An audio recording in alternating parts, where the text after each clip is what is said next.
ایمان پر فاطمہ یا الہی، ایمان پر فاطمہ یا الہی، ایمان پر فاطمہ یا الہی۔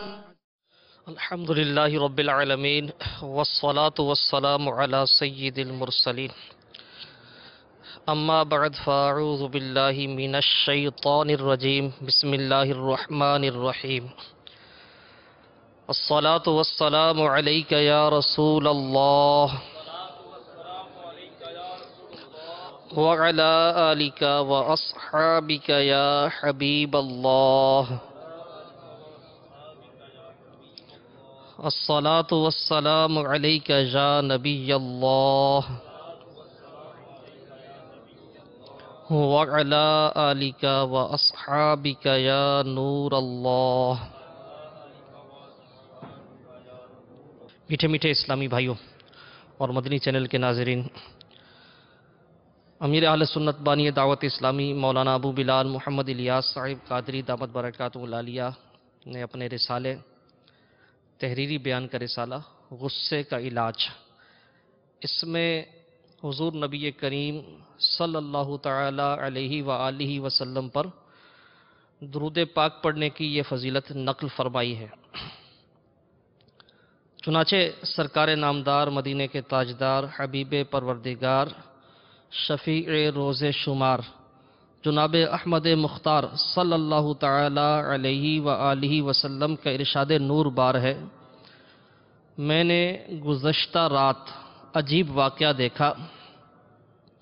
میں نے اپنے ایک امتی کو دیکھا جو پل صراط پر کبھی گھسٹ کر چل رہا تھا اور کبھی گھٹنوں کے بل چل رہا تھا۔ اتنے میں وہ درود شریف آیا جو اس نے مجھ پر بھیجا تھا۔ اس نے یعنی اس پڑے ہوئے درود پاک نے اسے پل صراط پر کھڑا کر دیا، یہاں تک کہ اس نے پل صراط کو پار کر لیا۔ صلو علی الحبیب صلی اللہ تعالی علی محمد وعلی آلہ وصحبہ وسلم۔ میٹھے میٹھے اسلامی بھائیوں اور مدنی چینل کے ناظرین، آئیے حصول ثواب کے لیے، اللہ عز و جل کی رضا کے لیے کچھ اچھی اچھی نیتیں کر لیتے ہیں۔ بیان سننے سے پہلے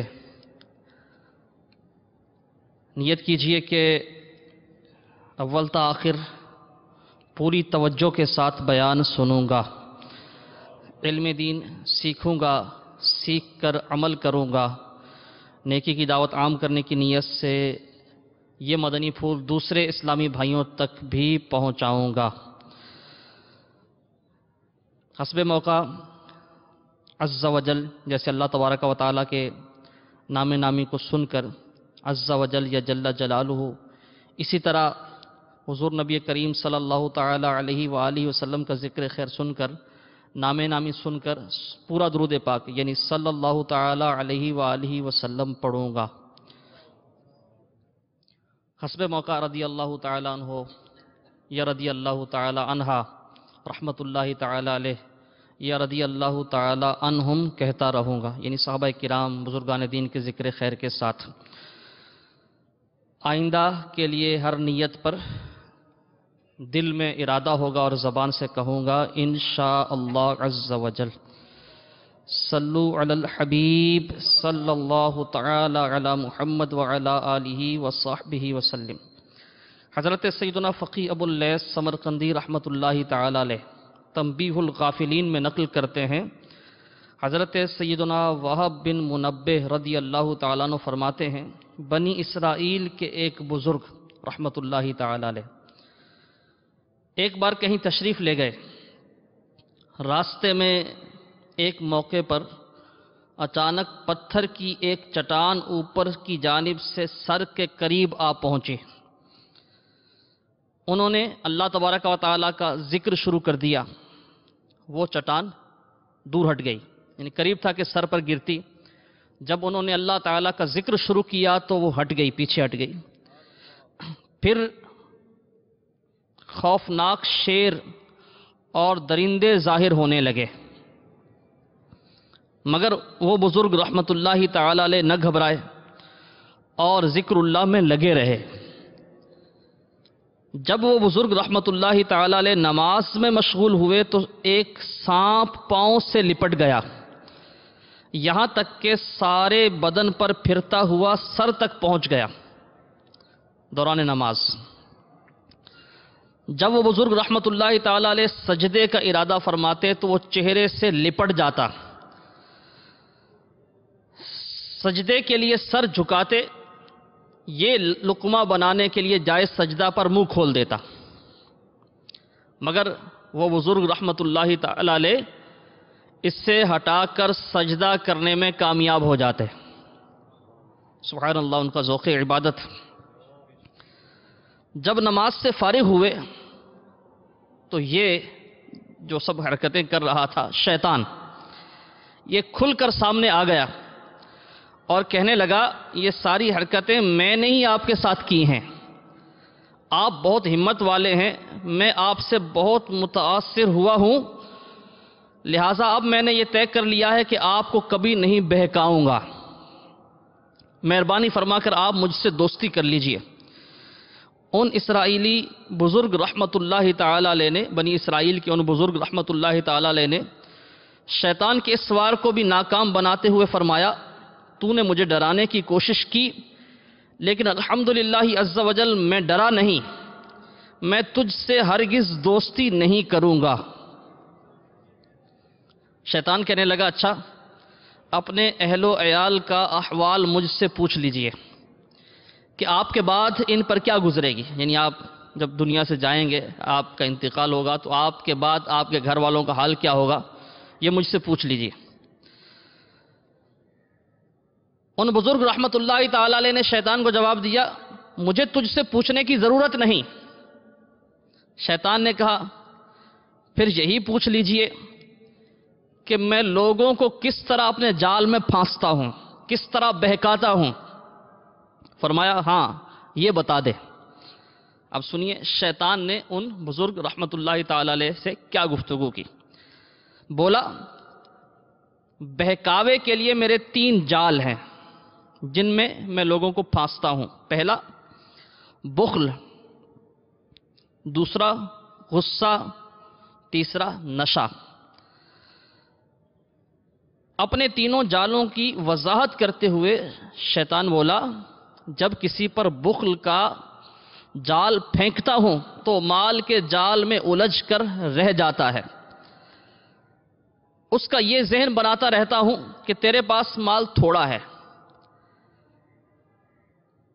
اس طرح وہ بخل میں مبتلا ہوتا ہے۔ شیطان جب کسی کو بخل میں مبتلا کرتا ہے تو اس کے ذہن میں یہ بات بٹھاتا ہے کہ تیرے پاس مال کم ہے اور تیری ضرورتیں زیادہ ہیں، زندگی گزارنے کے لیے تجھے اس چیز کی ضرورت ہے، اس چیز کی ضرورت ہے، یہ بھی ہونا چاہیے، یہ بھی ہونا چاہیے۔ تو اس طرح وہ مال کم بتا کر اور اس کی ضرورت زیادہ بتا کر انسان کو بخل میں مبتلا کرتا ہے۔ شیطان نے ان بزرگ سے کہا اس طرح وہ بخل میں مبتلا ہو جاتا ہے جب اس کا ذہن اس بات پر جم جاتا ہے کہ ضرورت زیادہ ہے اور مال کم ہے، اب کیا کرتا ہے وہ کہ وہ وہاں بھی خرچ نہیں کرتا جہاں خرچ کرنا اسے ضروری ہوتا ہے، حقوق واجبہ میں بھی خرچ نہیں کرتا۔ جیسے زکوٰۃ فرض ہوئی تو زکوٰۃ نہیں دیتا، اسی طرح صدقہ فطر اور دیگر جو واجبات ہیں، اسی طرح اہل و عیال پر، رشتہ داروں پر جہاں خرچ کرنا ضروری ہوتا ہے، جہاں خرچ نہ کرنے سے انسان گناہ گار ہوتا ہے، وہ وہاں بھی خرچ نہیں کرتا، کیونکہ اس کو یہ ڈر لگا ہوتا ہے، یہ کھٹکا ہوتا ہے کہ میری ضرورت زیادہ ہے، مال کم ہے، مال اور کم ہو جائے گا۔ اس طرح شیطان مال کے جال میں پھنسا کر ایسے شخص کو جس پر اس کا یہ وار ہوتا ہے اس کو نیکیوں سے دور کر دیتا ہے اور گناہوں کی دلدل میں وہ شخص اتر جاتا ہے۔ اب شیطان نے دوسرے جال کی وضاحت کی، جب کسی پر غصے کا جال ڈالنے میں کامیاب ہو جاتا ہوں، شیطان بولا، تو جس طرح بچے گیند کو پھینکتے اور اچھالتے ہیں، اب گیند کی اپنی کوئی مرضی نہیں ہوتی، وہ بچے کے ہاتھ میں ہوتی ہے، بچہ اس کو جیسے چاہے زور سے پٹکے، زور سے اچھالے، اونچا اچھالے، جتنی اس میں طاقت ہے اس حساب سے۔ تو شیطان بولا کہ جس طرح بچے گیند کو پھینکتے اور اچھالتے ہیں، میں اس غسیلے شخص کو شیاطین کی جماعت میں اسی طرح پھینکتا ہوں، اسی طرح اچھالتا ہوں۔ غسیلہ شخص علم و عمل کے کتنے ہی بڑے مرتبے پر فائز ہو، خواہ اپنی دعاؤں سے مردے تک زندہ کر سکتا ہو، میں اس سے مایوس نہیں ہوتا۔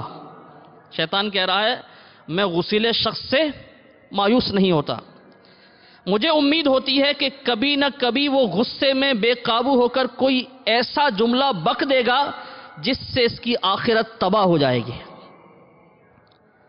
تیسرا شکار، تیسرا جال جس سے شکار کو پھانستا ہے، بولا نشہ۔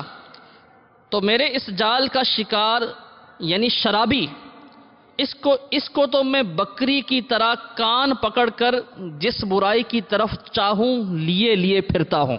جو نشہ کر لیتا ہے، شراب پی لیتا ہے، حواس کھو بیٹھتا ہے، شیطان کہتا ہے کہ اب جیسے پالتو جانور کو جدھر چاہیں لے جائے، میں اس کو اس برائی کی طرف اسی طرح لے کے جاتا ہوں جس طرح پالتو جانور اپنے مالک کا حکم مانتا ہے۔ اس طرح شیطان نے یہ بتایا کہ کس طرح وہ لوگوں کو پھانستا ہے، بخل کے ذریعے، غصہ دلا کر، اور نشہ کرنے والا جب نشہ کر لیتا ہے شیطان کے جال میں پھنس جاتا ہے، اب وہ شیطان جیسے چاہتا ہے اس سے برائی کرواتا ہے۔ جو شخص غصہ کرتا ہے، آپ نے سنا، وہ شیطان کے ہاتھ میں ایسا ہے جیسے بچوں کے ہاتھ میں گیند۔ اس لیے غصہ کرنے والے کو صبر کرنا چاہیے تاکہ شیطان کا قیدی نہ بنے کہ کہیں عمل ہی ضائع نہ کر بیٹھے۔ میٹھے میٹھے اسلامی بھائی اور مدنی چینل کے ناظرین، ان بزرگ رحمت اللہ تعالی علیہ کی گفتگو جو شیطان کے ساتھ ہوئی، اس میں غصے کے حوالے سے آپ نے سنا کہ شیطان کے ہاتھ میں غسیلہ شخص اس طرح ہوتا ہے جیسے بچوں کے ہاتھ میں گیند، لہٰذا اس غصے کی جو آفت ہے، غصے کی جو بیماری ہے، اس کے بارے میں سوچنا چاہیے، اس کا علاج کرنا چاہیے۔ امام محمد غزالی علیہ رحمۃ اللہ الوالی کیمیائے سعادت میں ارشاد فرماتے ہیں، غصے کا علاج اور اس ضمن میں، اس باب میں محنت و مشقت برداشت کرنا فرض ہے۔ غصے کا علاج کرنا اور اس باب میں محنت و مشقت برداشت کرنا، یعنی غصہ آئے گا، اپنے غصے کو قابو کرنا، یہ ایک لحاظ سے نفس پر مشقت ہوگی۔ غصے کا علاج کرنا اور اس باب میں محنت و مشقت برداشت کرنا فرض ہے، کیونکہ اکثر لوگ غصے ہی کے باعث جہنم میں جائیں گے۔ سیدنا حسن بصری رحمت اللہ تعالی علیہ ارشاد فرماتے ہیں، اے آدمی، غصے میں تو خوب اچھلتا ہے، کہیں اب کی اچھال تجھے دوزخ میں نہ ڈال دے۔ صلو علی الحبیب صلی اللہ تعالی علی محمد وعلی آلہ وصحبہ وسلم۔ میٹھے میٹھے اسلامی بھائی اور مدنی چینل کے ناظرین، آئیے غصے کے علاج کے حوالے سے کچھ مدنی پھول چنتے ہیں کہ غصے پر کس طرح قابو پایا جائے۔ امیر اہل سنت بانی دعوت اسلامی مولانا ابو بلال محمد الیاس صاحب قادری دامت برکاتہم العالیہ، انہوں نے اپنے رسالے، تحریری بیان کا رسالہ غصے کا علاج، اس میں غصے سے رب پاک کی پناہ کے 16 حروف کی نسبت سے غصے سے جنم لینے والی 16 برائیاں، ان کی نشاندہی کی ہے۔ اس سے پہلے، یہ سننے سے پہلے، مزید جو 16 برائیاں غصے کی وجہ سے پیدا ہوتی ہیں، غصہ تو ایک ہے ہی، اب مزید اس کی وجہ سے جو 16 اور برائیاں ہیں جن میں بندہ گرفتار ہو سکتا ہے، یہ ان کی نشاندہی ہے۔ یہ سننے سے پہلے غصے کی تعریف سن لیجیے کہ غصہ ہے کیا۔ مفسر شہیر حکیم الامت مفتی احمد یار خان علیہ رحمت اللہ الحنان، مرآت المناجی جو آپ نے مشکات کی شرح لکھی ہے اردو میں، اس کی 6 جلد میں ارشاد فرماتے ہیں، غضب یعنی غصہ نفس کے اس جوش کا نام ہے جو دوسروں سے بدلہ لینے یا اسے دفع دور کرنے پر ابھارے۔ غضب یعنی غصہ نفس کے اس جوش کا نام ہے جو دوسروں سے بدلہ لینے یا اسے دور کرنے پر ابھارے۔ اب سنیے کہ غصے کے سبب اور کون سی برائیاں ہیں جن سے پالا پڑ سکتا ہے، جن میں مبتلا ہو سکتے ہیں۔ غصہ کے سبب بہت ساری برائیاں جنم لیتی ہیں جو آخرت کے لیے تباہ کن ہیں، مثلا حسد، غیبت، چغلی، کینہ، یہ گناہ ہیں۔ اور جو غصیلا شخص ہے وہ غصے کی وجہ سے ان مزید آفتوں میں، ان مزید گناہوں میں مبتلا ہو سکتا ہے، حسد میں مبتلا ہو سکتا ہے۔ جس پر غصہ آئے گا اب اس کے لیے، اس شخص کے لیے اس کے دل میں حسد پیدا ہو جائے گا۔ غیبت، یہ غصہ اس کو اس کی غیبت پر ابھارے گا۔ اس کی چغلی یعنی اس کی عزت کم کرنے کے لیے اس کی چغلی کھانے پر ابھارے گا۔ کینہ، اس کے لیے دل میں نفرت پیدا ہو جائے گی۔ قطع تعلق، اس سے یہ تعلق قطع کرے گا۔ جھوٹ، آبرو ریزی، اس کی عزت گھٹانا، اس کو حقیر جاننا۔ اور غصہ جن کو زیادہ ہی اچھالتا ہے پھر وہ گالی گلوچ میں بھی ملوث ہوتے ہیں، اپنے آپ کو اچھا سمجھتے ہیں، تکبر، بے جا مار دھاڑ، تمسخر یعنی مذاق اڑانا، قطع رحمی، بے مروتی، شماتت یعنی سامنے والے کے نقصان پر راضی ہونا، کسی کے نقصان پر راضی ہونا، احسان فراموشی، جس پر غصہ آئے گا چاہے اس نے پہلے کتنا ہی احسان کیا وہ بندہ اس احسان کو بھول جاتا ہے غصے کی وجہ سے، احسان فراموشی۔ تو یہ مزید 16 گناہ ہیں کہ غصے کے سبب ان میں مبتلا انسان ہو سکتا ہے، 1 2 4 پہ یا زیادہ پر۔ واقعی جس پر غصہ آ جاتا ہے اس کا اگر نقصان ہو جائے تو غصہ ہونے والا خوشی محسوس کرتا ہے کہ اس کے ساتھ صحیح ہوا ہے۔ اس پر اگر کوئی مصیبت آتی ہے تو یہ راضی ہوتا ہے، اس کے سارے احسانات بھلا دیے جاتے ہیں، اس کے ساتھ تعلقات ختم کیے جاتے ہیں۔ بعضوں کا غصہ دل میں چھپا رہتا ہے، وہ موقع پر اظہار نہیں کرتے لیکن دل میں غصہ ہوتا ہے، اور برسوں تک اس غصے کے سبب اس شخص سے جس پر غصہ آیا تھا بندہ اچھے انداز سے ملتا نہیں ہے۔ اگر ملتا بھی ہے تو ظاہری مسکراہٹوں کے ساتھ، دل میں وہ محبت الفت نہیں ہوتی، دل میں کینہ چھپا ہوتا ہے۔ بعض لوگ بظاہر نیک ہوتے ہیں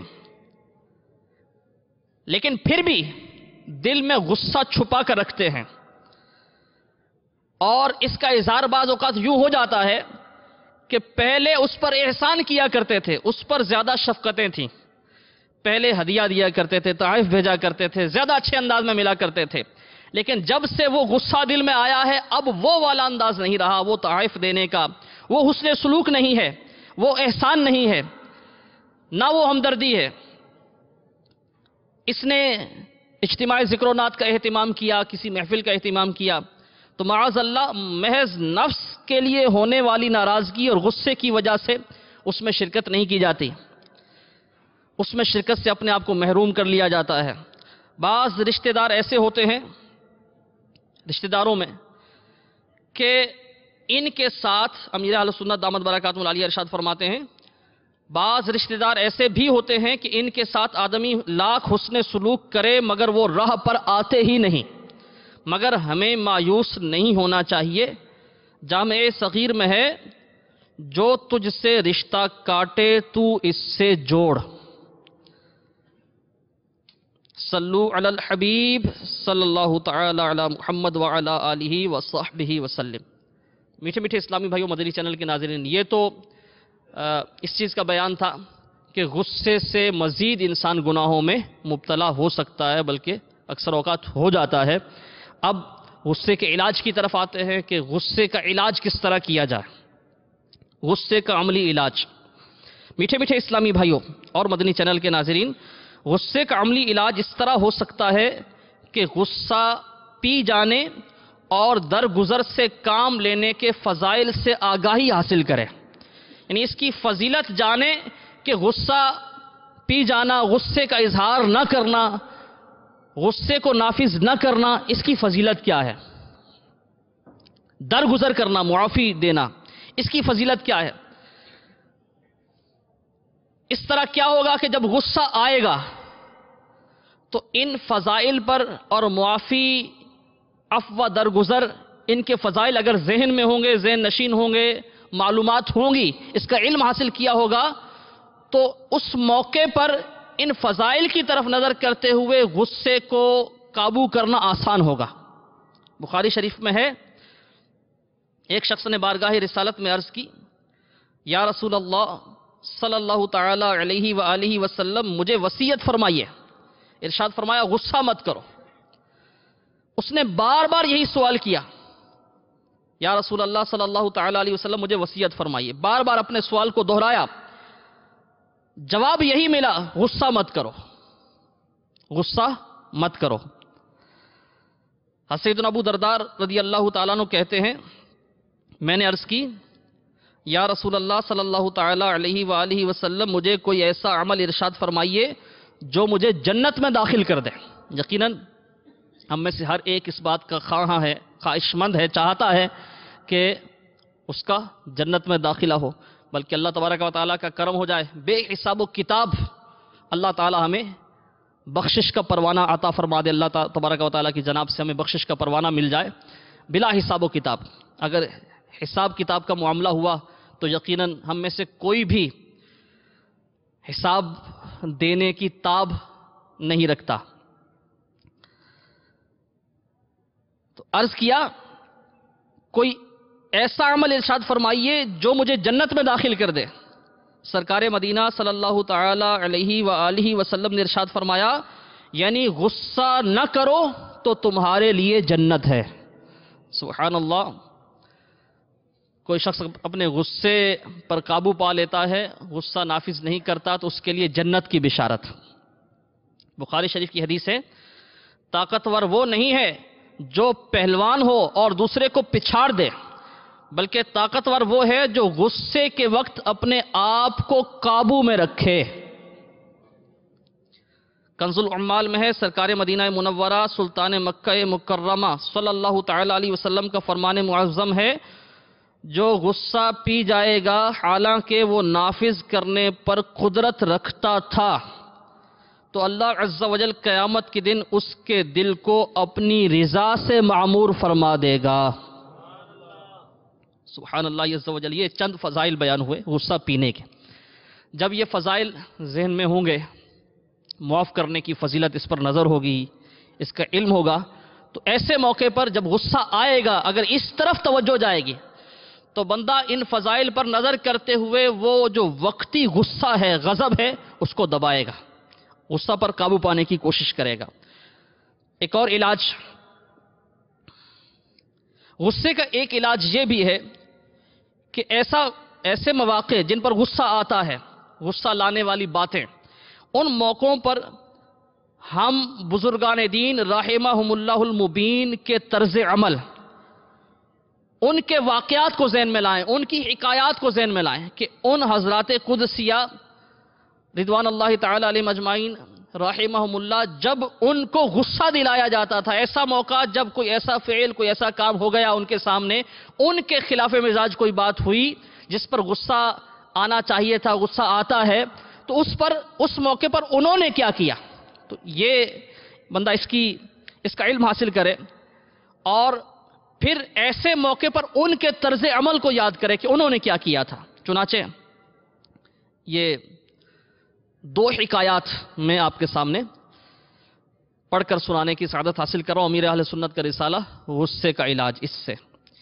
کیمیائے سعادت میں حجت الاسلام حضرت سیدنا امام محمد غزالی علیہ رحمت اللہ الوالی نقل فرماتے ہیں، کسی شخص نے حضرت امیر المومنین سیدنا عمر بن عبد العزیز رضی اللہ تعالیٰ عنہ سے سخت کلامی کی، سخت کلامی یعنی گفتگو میں ترشی، سخت روئی۔ تو ہمارے ساتھ بھی ایسا ہوتا ہوگا، اب ہمارا رد عمل کیا ہوتا ہے؟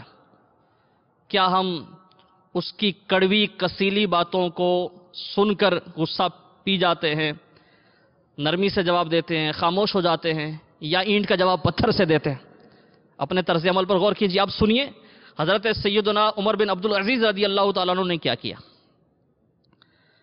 جب اس شخص نے آپ سے سخت کلامی کی، بدتمیزی والے انداز سے پیش آیا، آپ رضی اللہ تعالیٰ عنہ نے سر جھکا لیا. فرمایا کیا تم یہ چاہتے ہو کہ مجھے غصہ آ جائے اور شیطان مجھے تکبر اور حکومت کے غرور میں مبتلا کر دے اور میں تم کو ظلم کا نشانہ بناؤں اور قیامت کے دن تم مجھ سے اس کا بدلہ لو؟ مجھ سے ہرگز نہیں ہوگا. یعنی غصہ اگر نافذ کریں تو اس کے بعد کیا ہوگا؟ آپ نے اس کا ایک نقشہ بیان کیا کہ کیا تم چاہتے ہو، تمہارا انداز ایسا ہے کہ مجھے غصہ آئے، تو کیا تم یہ چاہتے ہو کہ غصہ آئے مجھے؟ اور چونکہ آپ امیر المومنین تھے، خلیفۃ المسلمین، تو آپ نے ارشاد فرمایا کہ میں اپنی حکومت اور بڑے پن کے یعنی تکبر میں مبتلا ہو جاؤں. پھر چونکہ آپ خلیفہ تھے تو غصہ نافذ بھی کر سکتے تھے، اس شخص سے بدلہ بھی لے سکتے تھے، اس کو سزا دلوا سکتے تھے. ارشاد فرمایا کہ میں پھر تمہیں ظلم کا نشانہ بناؤں، اور پھر اس کا نتیجہ کیا ہوگا کہ قیامت والے دن ظالم سے بدلہ دلوایا جائے گا مظلوم کو. تو کیا تم یہ چاہتے ہو؟ تو میں ہرگز ایسا نہیں ہونے دوں گا، ہرگز ایسا نہیں ہوگا. یہ فرما کر آپ خاموش ہو گئے. اب ہم ایسے مواقع پر جب کوئی ہمارے ساتھ ایسا رویہ اختیار کرے، اپنا طرز عمل سوچیں کہ ہم کیا کرتے ہیں. ہم اس کو جواب دیتے ہیں، خاموش ہو جاتے ہیں. بعض اوقات ایسا ہوتا ہے کہ بندہ غصہ نافذ کرنے پر قادر نہیں ہوتا، یعنی اس کی اتنی ہمت نہیں ہوتی کہ سامنے والے کو جواب دے سکے. سامنے والا زیادہ طاقتور ہوتا ہے، دنیاوی طور پر زیادہ بڑے عہدے والا ہوتا ہے، اس کے رعب کے باعث خاموشی اختیار کرنی پڑتی ہے، لیکن دل میں اس کے لیے نفرت بیٹھ جاتی ہے. تو ہمارا انداز کیا ہے؟ ہم خود غور کر لیں اور ان کا انداز دیکھیں کہ جو قادر یعنی غصہ نافذ کرنے پر، بدلہ لینے پر، اس کو سبق سکھانے پر قادر بھی تھے، لیکن کتنے پیارے انداز میں انہوں نے وہ نفس کی خاطر جو غصہ آ رہا تھا اس کو قابو کیا. اور یہ ہماری ترغیب کے لیے ہے. سیدنا سلمان فارسی رضی اللہ تعالیٰ عنہ مشہور صحابی رسول ہیں، ان کو کسی نے گالی دی. انہوں نے فرمایا اگر بروز قیامت میرے گناہوں کا پلہ بھاری ہے تو جو کچھ تم نے کہا میں اس سے بھی بدتر ہوں، اور اگر میرا وہ پلہ ہلکا ہے گناہوں والا تو مجھے تمہاری گالی کی کوئی پرواہ نہیں. یہ دو حکایات. ایک اور سیدنا صدیق اکبر رضی اللہ تعالیٰ عنہ کو طرز عمل. آپ کو کسی نے گالی دی تو آپ نے کیا ارشاد فرمایا؟ فرمایا میرے تو اس طرح کے اور بھی عیوب ہیں، اس طرح کی اور برائیاں بھی میرے اندر ہیں. آپ کی عاجزی. میرے تو اس طرح کے اور بھی عیوب ہیں جو اللہ تعالیٰ نے تجھ سے پوشیدہ رکھے ہیں. میٹھے میٹھے اسلامی بھائیو، اگر کبھی غصہ آ جائے، ایسا موقع ہو غصہ آ جائے، تو ہم بزرگان دین رحمہم اللہ ان کے واقعات، ان کا طرز عمل کہ ایسے موقع پر یہ حضرات کیا کرتے تھے، اس بارے میں غور کریں تو انشاءاللہ عز و جل اس سے غصے پر قابو کرنے میں مدد ملے گی، غصے کا علاج ہوگا. غصے کی تباہ کاریوں کو اگر ذہن میں رکھا جائے اور پھر غصے سے ہونے والے نقصانات ان پر نظر رکھی جائے. ایک تو یہ ہے کہ غصہ پر قابو پانے کی فضیلت یہ ذہن میں ہو. بزرگان دین کا طرز عمل ہم نے سنا کہ وہ کیا کرتے تھے، اس طرف نظر جائے، یہ ذہن میں ہو. اور ایک علاج یہ بھی ہے کہ غصہ آیا، اب غصہ نافذ کریں گے تو اس کا انجام کیا ہوگا، اس پر نظر رکھیں گے تو انشاءاللہ وہ جو ایک خطرناک انجام نظر آ رہا ہے، اس کی مثالیں ہمارے سامنے ہوتی ہیں، تو اب وہ غصہ انشاءاللہ عز و جل اس پر قابو پانے میں بہت مدد ملے گی. جیسے غصے کے سبب بھائیوں میں لڑائی ہو جاتی ہے، قطع تعلق، بول چال بند ہو جاتی ہے.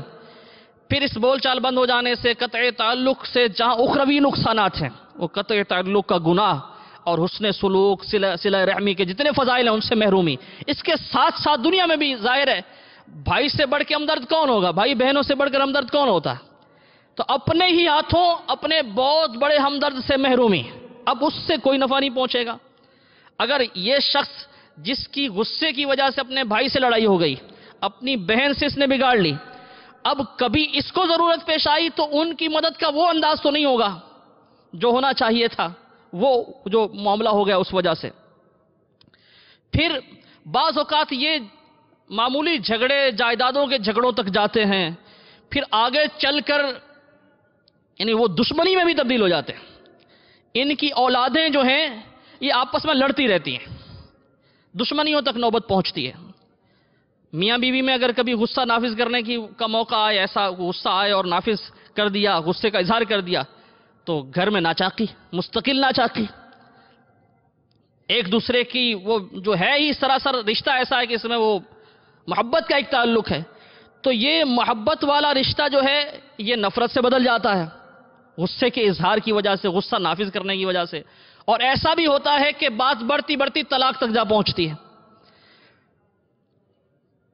تو جب غصہ آئے تو غصہ نافذ کرنے سے جو انجام ہوگا، جو نقصانات ہو سکتے ہیں، اگر ان پر نظر رکھی جائے تو تب بھی ان نقصانات سے بچنے کا ذہن بنے گا اور غصہ قابو کرنے میں آسانی ہوگی، غصے پر قابو پانے میں۔ یہ تو ایک ظاہری نقصانات ہیں، اخروی نقصانات، جیسے سیدنا عمر بن عبدالعزیز رضی اللہ تعالیٰ عنہ کا طرز عمل آپ نے سنا کہ یہاں اگر ظلم کیا تو اس ظلم کا بدلہ قیامت کے دن لیا جائے گا۔ تو اگر کسی پر غصہ آیا، ایک تو یہ دنیاوی انجام ہم اس پر نظر رکھیں، ایک یہ اخروی انجام پر نظر رکھیں کہ آج غصے میں آ کر کسی کو ڈانٹ دیا، کسی پر اگر ہاتھ چلایا، کسی اور انداز سے اس کو نقصان پہنچایا، اس پر ظلم کیا، تو اس کا جب بدلہ لیا جائے گا پھر کیا بنے گا؟ شہنشاہ خیر الانام صلی اللہ تعالی علیہ وسلم نے ایک غلام کو کسی کام کے لیے طلب فرمایا، وہ دیر سے حاضر ہوا، وقت پر نہیں آیا، دیر سے آیا۔ حضور انور مدینے کے تاجور صلی اللہ تعالی علیہ وسلم کے دست منور میں مسواک تھی۔ اب مسواک کا آپ دیکھیں کہ مسواک کتنی ہوتی ہے۔ ارشاد فرمایا اگر قیامت میں انتقام نہ لیا جاتا تو میں تجھے اس مسواک سے مارتا، نہیں دیر سے آنے کی وجہ سے اس مسواک سے مارتا اگر قیامت میں انتقام نہ لیا جاتا۔ میٹھے میٹھے اسلامی بھائی اور مدنی چینل کے ناظرین، آپ نے سنا ہمارے میٹھے میٹھے آقا صلی اللہ تعالی علیہ وسلم کبھی بھی اپنے نفس کی خاطر انتقام نہیں لیتے تھے، اور آج کل کا مسلمان دیکھیے کہ اگر ملازم نوکر کسی کام میں کوتاہی کر دے تو گالیوں کی بوچھاڑ بلکہ مار دھاڑ پر اتر آتے ہیں، اور اس طرح کے واقعات بھی ہوتے ہیں، گھریلو ملازمین پر تشدد کے، دیگر جو کاروباری دکان کا ملازم تو اس نے کام صحیح نہیں کیا، نقصان کر دیا، دیر کر دی، بات نہیں مانی، تو اس طرح کے واقعات بھی سننے میں آتے ہیں کہ اتنا مارا کہ وہ بیچارہ ہاسپٹل چلا گیا، اور اس طرح تشدد سے مرنے کی بھی خبریں ہیں۔ ہمارے پیارے آقا صلی اللہ تعالی علیہ وسلم کا انداز آپ نے دیکھا۔ سیدنا ابو مسعود انصاری رضی اللہ تعالیٰ عنہ فرماتے ہیں میں اپنے غلام کی پٹائی کر رہا تھا، میں نے اپنے پیچھے سے آواز سنی اے ابو مسعود تمہیں علم ہونا چاہیے کہ تم اس پر جتنی قدرت رکھتے ہو اللہ تعالیٰ اس سے زیادہ تم پر قدرت رکھتا ہے۔ میں نے پیچھے مڑ کر دیکھا تو وہ رسول اللہ تھے عز و جل و صلی اللہ تعالی علیہ وسلم۔ میں نے عرض کی یا رسول اللہ صلی اللہ تعالی علیہ وآلہ وسلم یہ اللہ کی رضا کے لیے آزاد ہے۔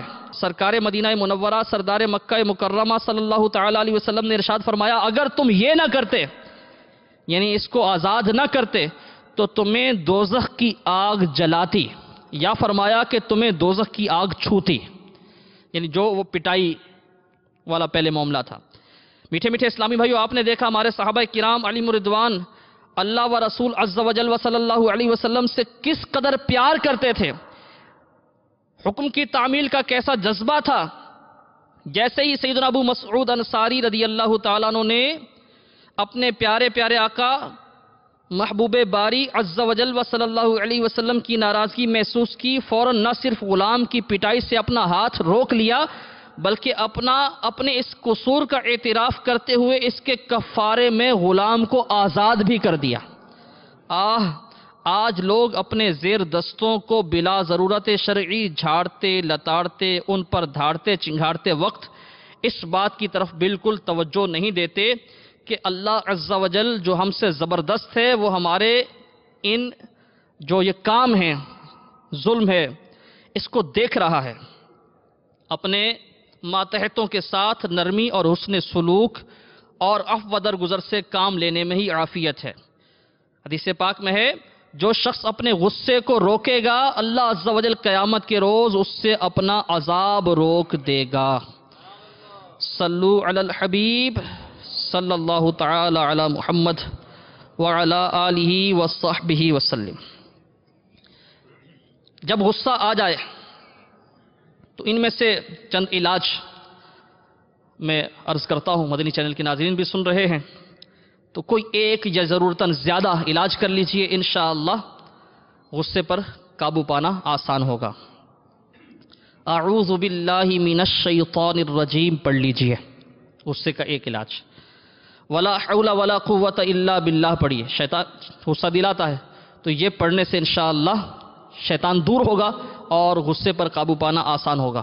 چپ ہو جائیے، جب غصہ آئے، غصے میں بندہ بولتا ہے تو ظاہر ہے کہ کوئی ایسا بولے گا جس سے دنیا و آخرت میں نقصان کا اندیشہ ہے، تو چپ ہو جائے۔ وضو کر لیجئے، ناک میں پانی چڑھائیے، کھڑے ہیں تو بیٹھ جائیے، بیٹھے ہیں تو لیٹ جائیے، اپنے خد یعنی گال کو زمین سے ملا دیجئے، وضو ہو تو سجدہ کر لیجئے تاکہ احساس ہو کہ میں خاک سے یعنی مٹی سے بنا ہوں، لہذا بندے پر غصہ کرنا مجھے زیب نہیں دیتا۔ جس پر غصہ آ رہا ہے اس کے سامنے سے ہٹ جائیے، سوچئے کہ اگر میں غصہ کروں گا تو دوسرا بھی غصہ کرے گا اور بدلہ لے گا، اور مجھے دشمن کو کمزور نہیں سمجھنا چاہیے۔ اگر کسی کو غصے میں جھاڑ وغیرہ دیا تو خصوصیت کے ساتھ سب کے سامنے ہاتھ جوڑ کر اس سے معافی مانگیے جس پر غصہ نافذ کیا ہے۔ اس طرح نفس ذلیل ہوگا اور آئندہ غصہ نافذ کرتے وقت اپنی ذلت یاد آئے گی، اور ہو سکتا ہے یوں کرنے سے غصے سے خلاصی مل جائے گی، پھر غصہ کروں گا پھر اس طرح معافی مانگنی پڑے گی۔ یہ غور کیجئے کہ آج بندے کی خطا پر مجھے غصہ چڑھا ہے اور میں درگزر کرنے کے لیے تیار نہیں، حالانکہ میری بے شمار خطائیں ہیں۔ اگر اللہ عز و جل غضبناک ہو گیا اور اس نے مجھے معافی نہ دی تو میرا کیا بنے گا؟ تو اس طرح یہ غصے کے چند علاج ہیں۔ غصہ آئے تو کوئی ایک یا زیادہ حسب ضرورت کر لیجئے، انشاءاللہ غصے پر قابو پانا آسان ہوگا۔ امیر اہل سنت کا رسالہ ہے غصے کا علاج، جس سے یہ چند علاج مجھے بیان کرنے کی سعادت حاصل ہوئی۔ اللہ تبارک و تعالی ہمیں غصے کی آفات سے محفوظ فرمائے، آمین بجاہ النبی الامین۔ ایمان پر